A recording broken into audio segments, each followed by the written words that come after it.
अभी अभी आकांक्षा दुबे जो चर्चा का विषय बना हुआ है, कहने में हिम्मत नहीं पड़ रही है, लेकिन कानून का हाथ इतना लंबा है कि वो हत्यारे कहीं भी होंगे, शासन प्रशासन अगर सही खोजबीन कर दिया, करेगा क्यों नहीं। बुरे काम का बुरा नतीजा ना मानो तो कर देखो, जिसने जिसने किया है यारो उसका कर दे। आज नहीं कल परिणाम सामने आएगा, दूध का दूध पानी का पानी होगा, और जो ये गलती किए हैं उन्हें सजा जरूर मिलेगी, मुझे पूर्ण विश्वास है। मैं भी श्रद्धा को श्रद्धा के फूल चढ़ाता हूं।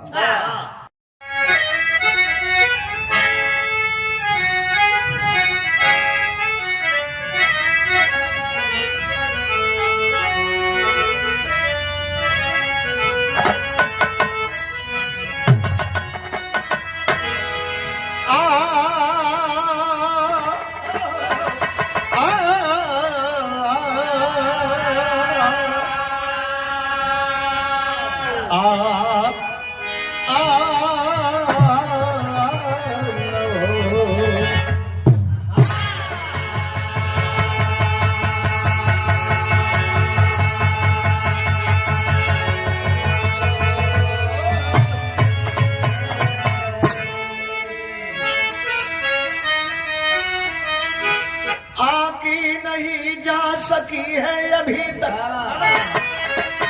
सतियों के सत की मुसलसल कहानी, उनकी छदम और छटायों के नीचे लेती पनाह सदा अब कुर्बानी। बदला तो सतयुग अभी अपना करवट, आने ही वाला था जुग त्रेता पावन। पिघल राहगीर हुए पिछड़ू सुरपुर, उतरना पड़ा भूप खुद बन के धावन।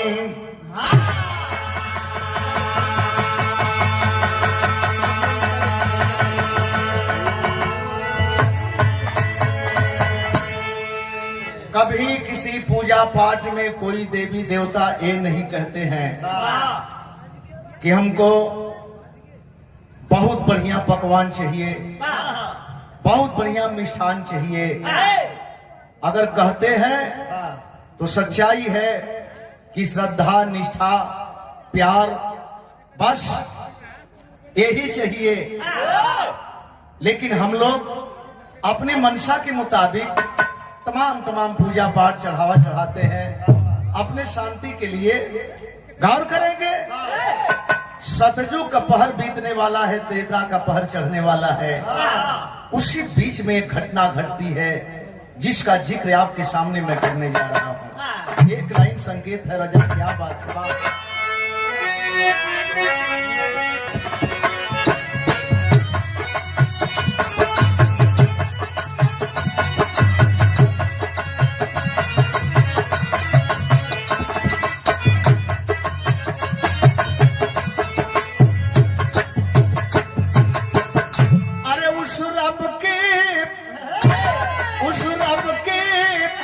उस रब के हरी अदा को कवियों ने संवारा, हरी अदा को,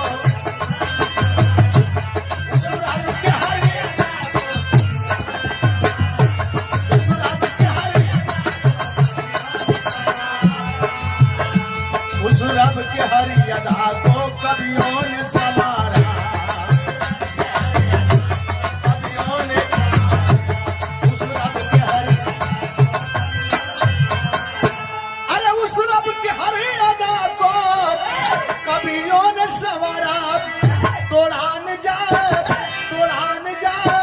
तोड़ान जाए फूल सदा रहता कुंवारा।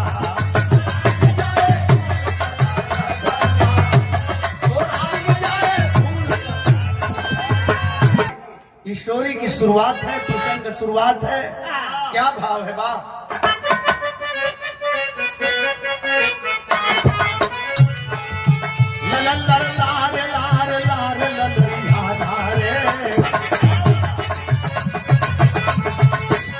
नर नार नार नार नरिया नारे। सतियों के सत की अब संसार में रवानी है, सतियों के सत से अब अंगार हो तपान। सती जब चाहे तो ब्रह्मांड हिला दे फल, सती जब चाहे तो ब्रह्मांड हिला दे फल।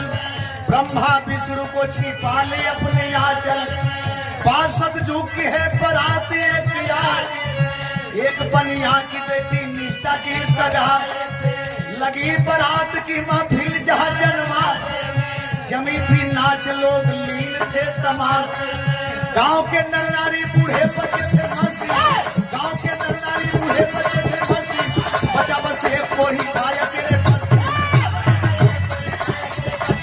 बचा बस एक कोढ़ी।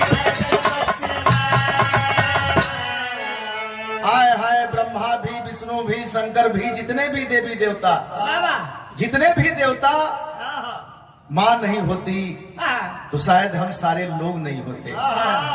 गौर करेंगे, इसलिए मैंने बताया कि 2 पहिया से गाड़ी चलती है, एक तरफ और औरत है तो एक तरफ मर्द है। और मैं नहीं तो तुम नहीं, तुम नहीं तो मैं नहीं। हम न होते खुदा न होते, खुदा न होते हम न होते।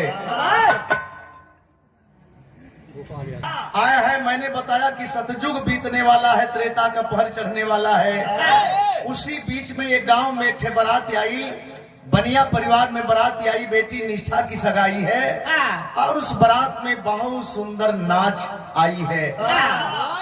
नाच की वाहवाही सुन करके पूरे इलाके के लोग मशगूल हैं, वहां पर इकट्ठा है, तालियां बज रही है, सीटियां बज रही है, रुपया पैसा लुटा रहे हैं लोग। लेकिन एक औरत बगल से ही अपने जब घर से बाहर निकलती है तो देखती क्या है, उसका पति चरपाई पर रो रहा था।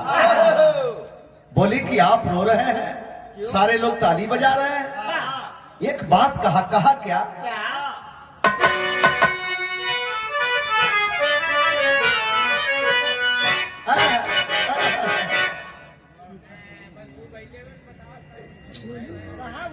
विदेशिया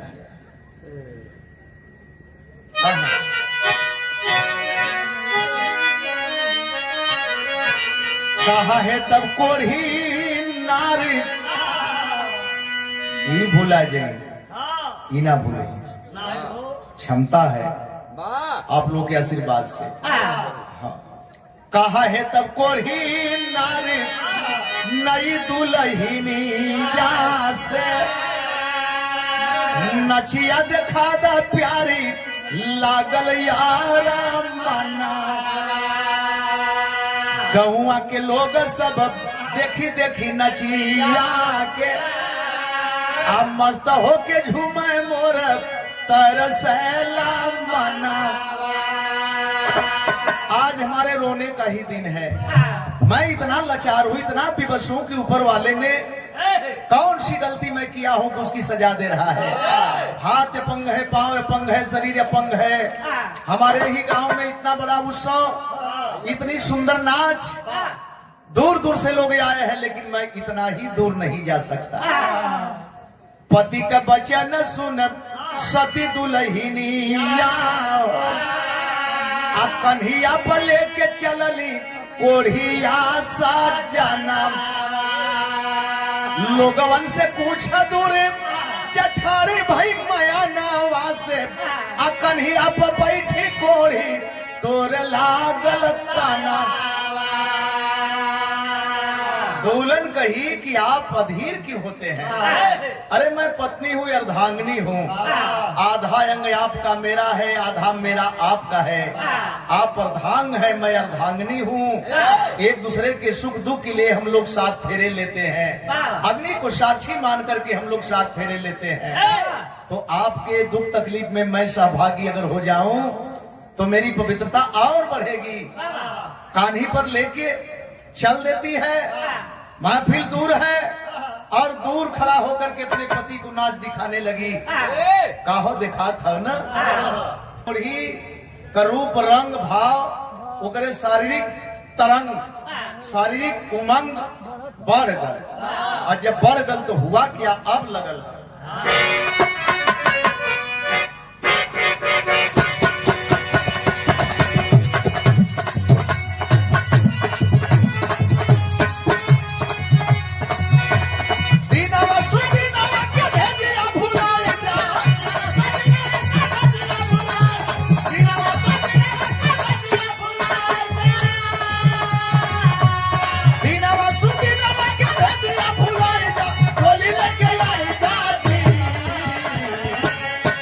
कवन वाले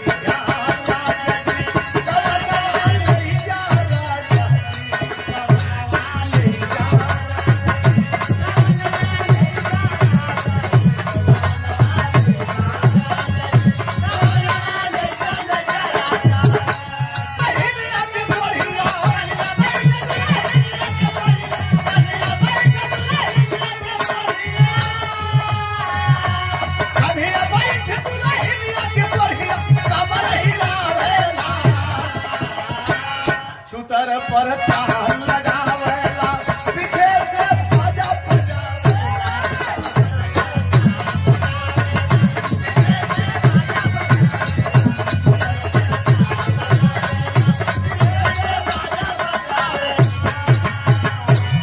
ठीक है, बात बिगड़ गई।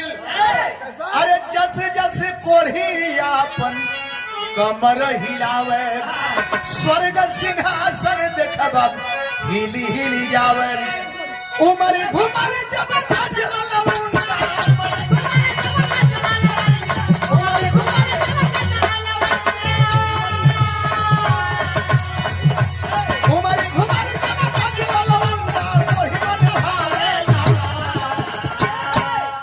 इतना ना नाचने वाले मंच पर नाच रहे हैं, देखने वाले जहां तक देख रहे हैं, जहां तक आवाज जा रही है वहीं तक लोग प्रभावित हैं। लेकिन ये औरत के कंधे पर बैठ करके नाचने लगा, इसके नाचने का प्रभाव कहीं और तक जाने लगा।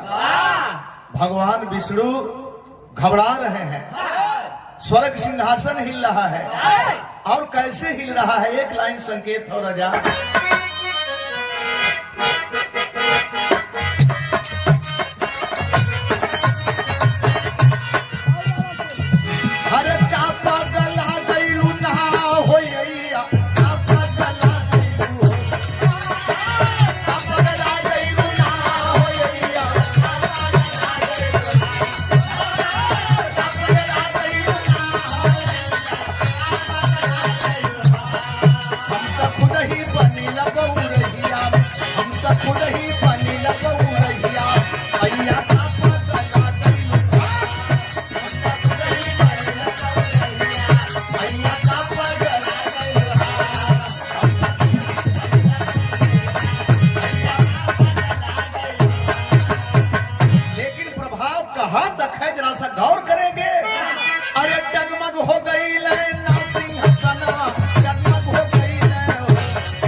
हमारे घुमा के ओढ़िया बैठल बा कन्हिया हो लेके ठाड़ी बाजे कर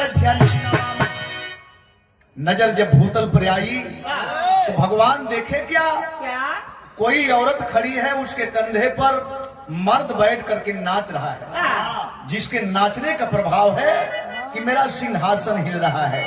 आय हाय हाय दिखे दूठे दूत भजल है, कहले जाओ उस आदमी को किसी भी तरह से मेरे पास लेके आओ, बड़ा प्रभावशाली है। दोनों के दोनों जब नीचे अले और जब पजरे खड़ा भइले भक्त दिना बसायल कल की इतना बढ़िया प्रभाव एकर है, इतना बढ़िया प्रभाव है। लेकिन हमन भेजल दूत है जा है, हमन भेजल दूत है जा, जाके नजदीक के कहलन कहलन का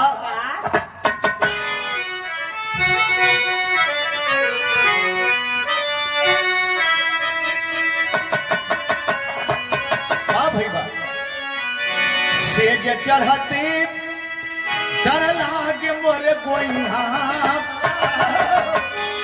सिंगार भाव सेज चढ़ती डर लागे मोरे गोइहा, अरे सैया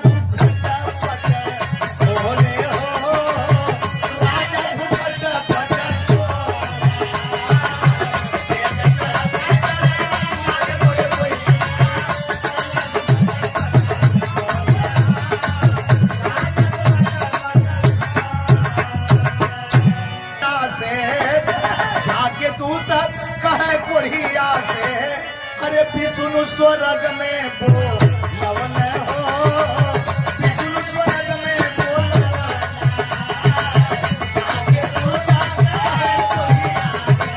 विष्णु स्वर्ग में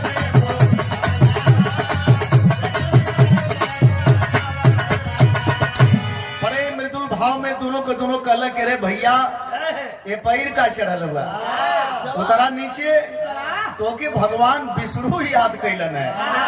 बड़ा डांट के कलश की कौन विष्णु रे, दोनों को दोनों कल जब भगवान विष्णु के भाव से सोचत तो ये कोर ही न रही तो का रही, ये हमहन के का बुझी।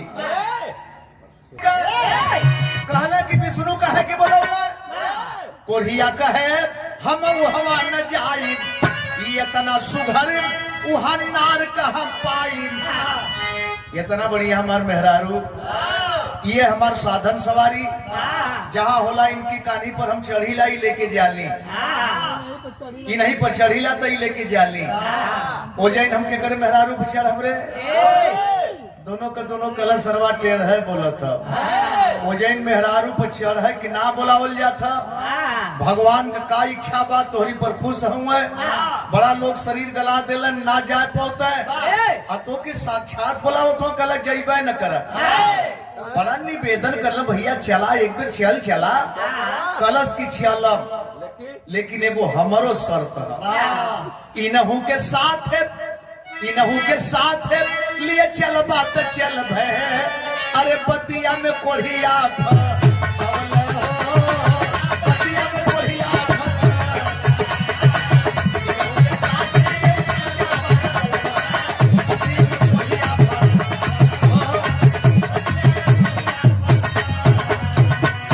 अगर भगवान विष्णु बोलावत हुआ देखल चाहत हुआ मिलल चाहत हुआ तो हमारे मेहरारू के भी वो जैन लेके चला लोग तब चल। दोनों का दोनों कल बढ़िया बात तो बताओ था तनी से भगवान से पूछ ले हल जा। भागल गले से कल प्रभु तैयार बा, लेकिन जौने औरतिया के कन्हैया पर बैठ के नाचत हो दूसरे कोई का ना है वही कहो, और वहू के साथे लियावा का इच्छा बा। आज जब ये बात भगवान सुने तो बोले रे वाह क्या बात है, अभी तुम देर कर रहे हो, अकेले आए हो, जाओ औरत भी उसके साथ में लेकर के आओ। तुरंत भागल कल की धन्य भाग भाई नीका कर्म कैले हुआ, लेकिन बिरहा में कहला कहला कैसे हरे दुल्हनिया साथे जई है स्वर्ग में, कहे दुल्हनिया साथे जई है स्वर्ग में, हंस के कहे दूत तब कोरिया से बच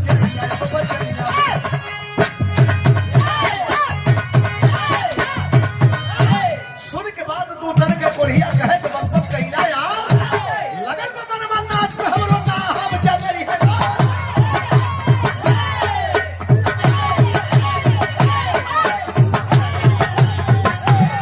कहलस की हमके दो बेर से तो हमसे डिस्टर्ब कर दे नहु के लिया कि चला कला एकदम न जाई ना हम जाई न हमार मेहरारू। इतना जमाना के लोग बैठल केहू कहीं ना जात हुआ, अब भगवान हम ही के बोलावत हुए, हमके डिस्टर्ब करत हुआ तो हनो लोग और भगवानो दोनों को दोनों कहला कि बात तो बड़ा नहीं कहला भैया, लेकिन एक बार चल के देखता वो जैन का नजारा ये जैन से बढ़िया वो जैन दृश्य है। कलश के अगर ये कहत हुआ तो चलब मान, लेकिन शर्त रख दे झुरा दे कह चलब, लेकिन इन नचियो लेके चलबा तब चल ये बदे की वजह हम देखब का वजह का देखब लोग बतौले दोनों के दोनों बतौले कि इंद्र के दरबार की नर्तकियां नाचती हैं। अरे क्या नजारा है भैया वहाँ का। कलश की हमके एकदम ना ठीक लगत है, हमके जवन झच गल है अगर चली तब चलब दोनों के दोनों कल अभी बवाल बढ़ावत है। तुरंत भागल गए कल प्रभु मेहरारू का बात कहला तो मेहरारू बदे तैयार भैला, अब नचियो लिया कहत भगवान बोले अरे वाह क्या भाव है उसके अंदर, अनि पिघलत जात मन कल की देर मत करो कहीं चल न जाए, जाओ औरत के साथ में नाच भी लेकर के आओ। दोनों का दोनों कहलक कौन जादू मार देले है कि भगवान पगला गल हुआ। लेकिन भागल अइले सब नीचे कहलक पहपट लगल।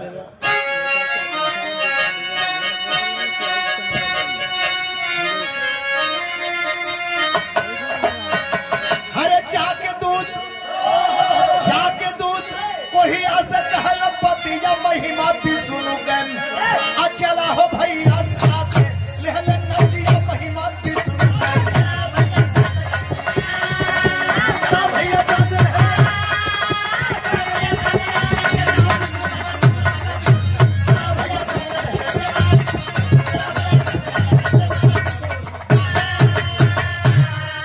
अरे सुन के बाद दूतन के कोढ़िया कहे कब माथा गैया खाई हो कहा देखी है ये देख भैया जब नचिया स्वर्ग चली जाई हो।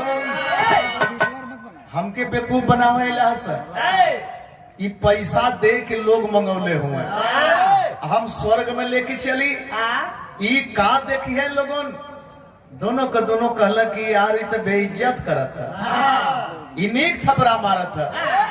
कल भाई अंतिम निवेदन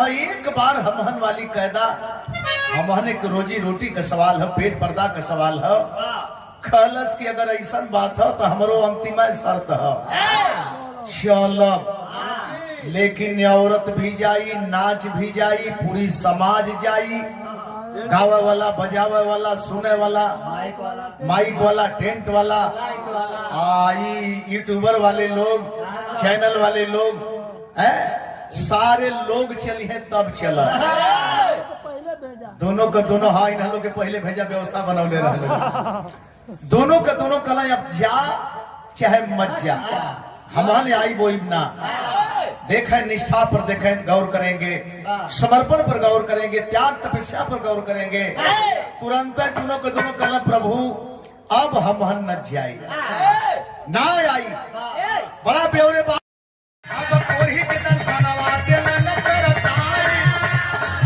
अरे स्वरन शरीरिया भइल कोई याद महासतियन में दैली तिरिया किनार महासतियन में दैली तिरिया किनार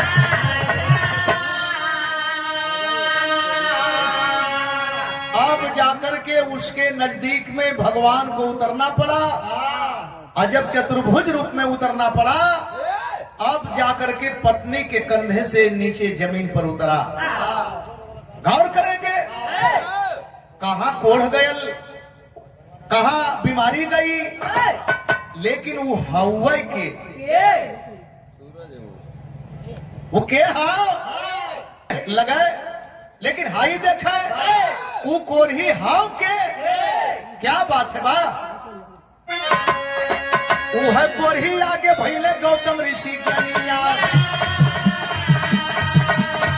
अरे कोरही का जनाना हो जाए सुधर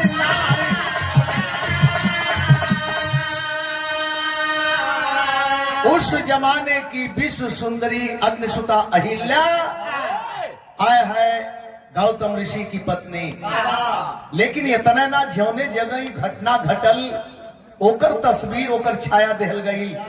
अरे जवने जगह पर हरि देहल दर्शनवम जवने जगह पर हरि देहल दर्शनवम वो हरे नगरिया अयोध्या कहा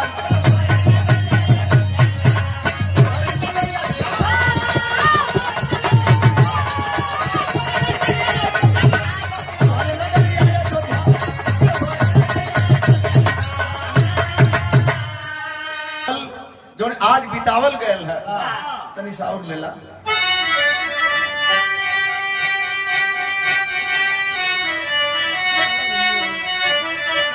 अरे जहां चतुर्भुज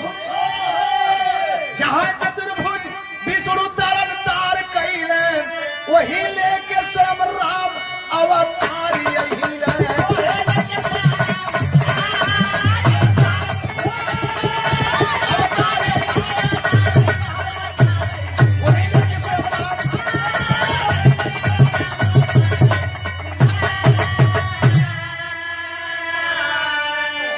गौर करेंगे इतना तपस्या करने के बाद इतनी स्वच्छता पाने के बाद भी अहिल्या के साथ कहीं न कहीं छल हो गया अहिल्या के साथ छल हो गया।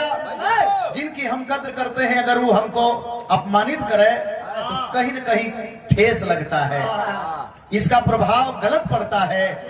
शेवरी का पैर खाए, शेवरी का पैर खाए। वही पति जानते हैं क्यों गुस्सा में हो गए। चंद्रमा मुर्गा की आवाज में आवाज दे दिए और गौतम ऋषि रोजाना की भांति भोर में मां गंगा स्नान करने जाते थे। अहिल्या की सुंदरता को देख करके मैंने कहा कि उस समय विश्व सुंदरी कही जाती थी अहिल्या। स्नान करने चले गए और चंद्रमा मुर्गा की आवाज में बोल दिए, और जब स्नान करने चले गए तो इंद्र महाराज छल के साथ, धोखा के साथ, एक सती के सतीत्व के साथ खिलवाड़ कर गए। धन्य है गंगिया माँ, धन्य है मंदाकिनी।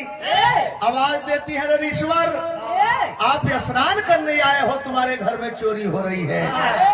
धन्य है गंगा, इसीलिए तो पवित्र पावनी कही जाती है। आवाज देती है कि घर में चोरी हो रही है, भाग करके आए। देखते हैं चंद्रमा को इस रूप में, इंद्र को अपने रूप में, वहीं पर गुस्सा में होकर के श्राप देती है, जाओ इंद्र, एक भग के लिए तूने इतना बड़ा धोखा किया है, तुम्हारे शरीर में चारों तरफ भग ही भग हो जाए। और चंद्रमा को श्राप दिए, चंद्रमा तू कितना पवित्र था रे, कितना स्वच्छ था, लेकिन जाओ, मेरे में दाग नहीं लगाया है, एक पवित्र नारी के ऊपर दाग लगाया है, तो हमेशा हमेशा दागदार ही कहलाएगा, हमेशा हमेशा दागदार ही कहलाएगा। और वही समय हुआ क्या बनगमन के साथ में कि शेवर ही का पैर खाए, कैला यही लाख तरनवम, अब माया से हटौने ज्ञानी रावण का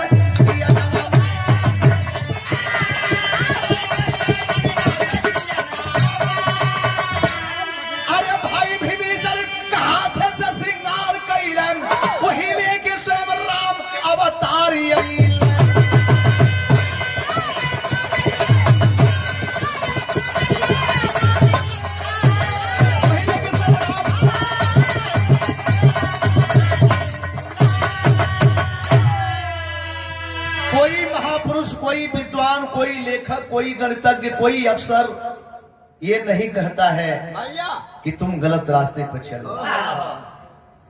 इसीलिए लोग इंसान को इंसान ही नहीं, जब इस रूप में पाते हैं तो भगवान की संज्ञा देते हैं। और इसी बीच में इंसान अगर गलत रास्ते पर चलता है तो उसे हैवान कहा जाता है, और वही इंसान अगर सही रास्ते पर चलता है, सही पथ पर चल करके रास्ता दिखाता है, तो उसे भगवान की संज्ञा दी जाती है। आप सारे लोगों का सादर सम्मान, तो इसीलिए मैंने कहा सर इसीलिए मैंने कहा कि मैं नहीं तो तुम नहीं, तुम नहीं तो मैं नहीं, हम न होते खुदा न होते, खुदा न होते हम न होते, हमहन होबे न करल जात तो तिहार मनावत के, हमहन होबे न कैल जात तो भगवान भगवान रटत के। उनकी भी मजबूरी है, भगवान की भी मजबूरी है इंसान को बनाना, और इंसान की भी मजबूरी है कि बनाए हुए को याद करना। अब वही में केहू भटक के स्वर्ग का भागीदार होला, केहू भटक के नरक का भागीदार होला, तो हमहन ना उखल जाला। कभी सूर्य में भी सूर्य ग्रहण लगता है, कभी चांद में भी चंद्र ग्रहण लगता है। आखिर में उनकी में कहा से कमी आ गई, हम तो इंसान नहीं जा। गुरु बिहारी गुरु गणेश हरिनंदन राम जियावन, कथन करे के सौ कुबेर रमधारी पुष्कर पावन। अरे दुल्हनिया साथ जई है स्वर्ग में, राजू राहगीर के